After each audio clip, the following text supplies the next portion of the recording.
川普下令攻击伊朗3个核子设施，有几个国家的领导人嘛发表谴责。英国、法国甲欧盟是呼吁讲，要爱赶紧来重启谈判。中国是强烈谴责美国攻击伊朗的行为，讲已经违反国际法律。罗西亚嘛表示讲，美国的行动会造成无法度预期的灾难。 美国透明对伊朗发动军事打击，袭击伊朗3个核设施。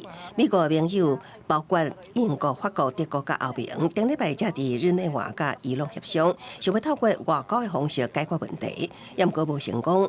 对袭击行动拢表示，爱透过外交方式解决冲突。My position throughout has been as calling for de-escalation, to get people around the table to negotiate. A better outcome diplomatically. Et que la reprise des discussions diplomatiques et techniques est le seul moyen d'obtenir l'objectif que nous recherchons tous, qui est que l'Iran ne puisse pas se doter de l'arme nucléaire, mais également qu'il n'y ait pas d'escalade incontrôlée dans la région. 欧盟执委会主席冯德莱恩透过社群媒体 X 发文表示，伊朗绝对袂当有核弹，稳定需要正做首要任务，尊重国际法非常重要。联合国秘书长古提瑞斯强调，美国的行动让本来已经不安的这个地区进入危险的转变。We must act immediately and decisively to halt the fighting and return to serious, sustained negotiations on the Iran nuclear program. 也盟青年运动甲哈马斯是统一讲法，谴责美国的攻击，呼吁穆斯林国家加入圣战，甲抵抗阵线。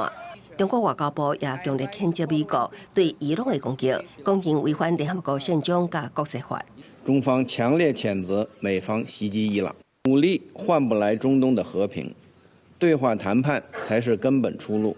Своими действиями Соединенные Штаты открыли ящик Пандоры, и никто не знает, каким новым последствиям это может привести.